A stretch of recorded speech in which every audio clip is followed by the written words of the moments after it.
राम राम किसान मित्रों, Satpal doctor blog channel में आपका हार्दिक स्वागत है।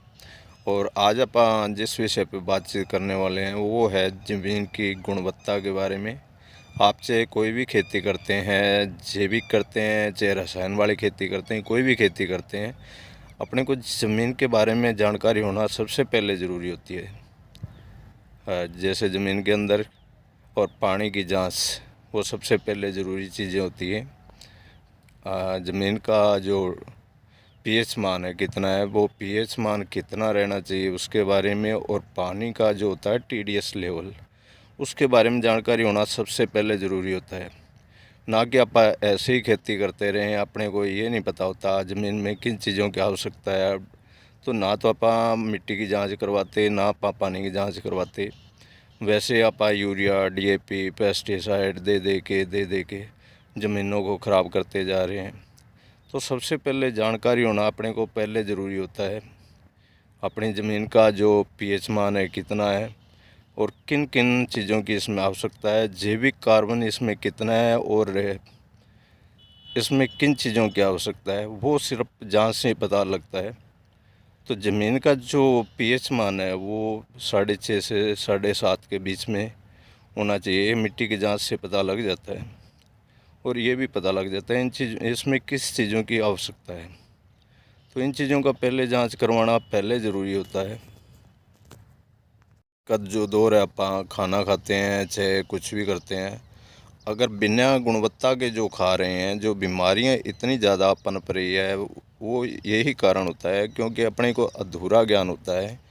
अपने को ये नहीं पता कि जो जैविक उत्पाद जो होते हैं उनमें कितनी गुणवत्ता होती है, और जो रसायनों से तैयार जो चीज़ें होती है उसमें क्या कुछ होता है। जो रसायन है उसमें सिर्फ जहर ही डाला जाता है। जहर डालने की वजह से, जहर तो आपको भी पता है भी बॉडी के अंदर जाएगा तो वो भी बहुत नुकसानदेह होगा।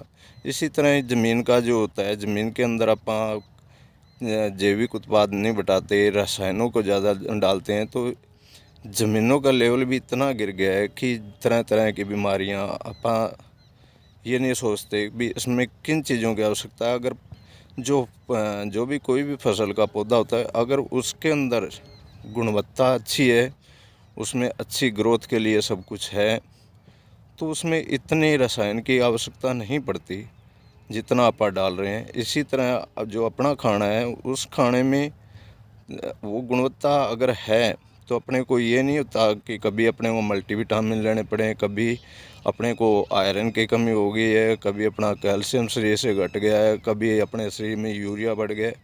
सिर्फ और सिर्फ जो अधूरी जानकारियाँ, उसकी वजह से ये सब हो रहा है। इसी तरह जो खेतीबाड़ी में जो पानी खेतों में देते हैं, उसकी गुणवत्ता का भी जांच होती है। इसका जो टीडीएस लेवल है, टीडीएस लेवल कितना रहना चाहिए। टीडीएस लेवल हमेशा पानी का 600-700 के आसपास अगर है तो सबसे बढ़िया अपनी ज़मीन के लिए। अगर उसका आजकल ज़्यादातर बोरवेल का पानी है, बोरवेल का पानी ज़्यादातर एरियो में पानी ख़राब हो रहा है, तो पानी की जांच की आवश्यकता बहुत ज़रूरी है।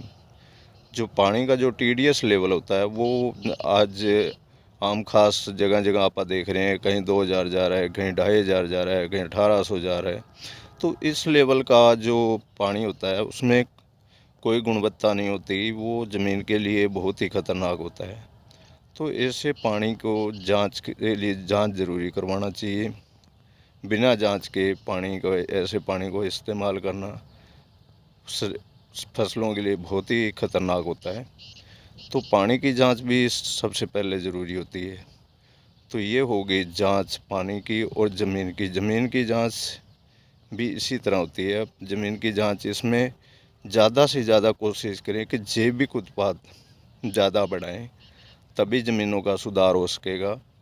ना कि अगर डीएपी यूरिया ऐसी चीज़ें डालते, अगर लगातार डालते रहे, तो एक दिन ऐसा आएगा कि ज़मीनें अपनी बंजर हो चुकी होगी और इनमें फसलें नहीं होगी। तो पानी की और ज़मीन की जांच वो करवाना सबसे पहले ज़रूरी होता है। उसके हिसाब से पोषक तत्व डालें, और इसी से पौधे में गुणवत्ता बढ़ेगी और खाना अपने को अच्छा मिलेगा। तो इन चीज़ों की जांच की आवश्यकता पहले ज़रूरी होती है। हाँ तो किसान मित्रों, आज का जो वीडियो था मेरा पानी और ज़मीन की जो गुणवत्ता है उसकी जांच के बारे में। और कृपया हर किसान इन चीज़ों पे ध्यान दें, ना कि वैसे ही इसमें पेस्टिसाइड, यूरिया, डीएपी और चीज़ों को डालते रहें, तो अधूरी जानकारी खतरनाक होती है। तो इन चीज़ों पे अवश्य ध्यान दें। आज का वीडियो अच्छा लगा हो तो कृपया सब्सक्राइब और शेयर ज़रूर करें, और मैसेज के ज़रिए आप मेरे को बता सकते हैं कैसे वीडियो अपने लगते हैं, और अच्छी चीज़ों के बारे में जानकारी उन पे ध्यान ज़्यादा दें, क्योंकि जो जान है तो जहान है, इससे बढ़ के कुछ नहीं होता। तो आज का वीडियो इतना ही। जय जवान जय किसान, जय हिंद दोस्तों।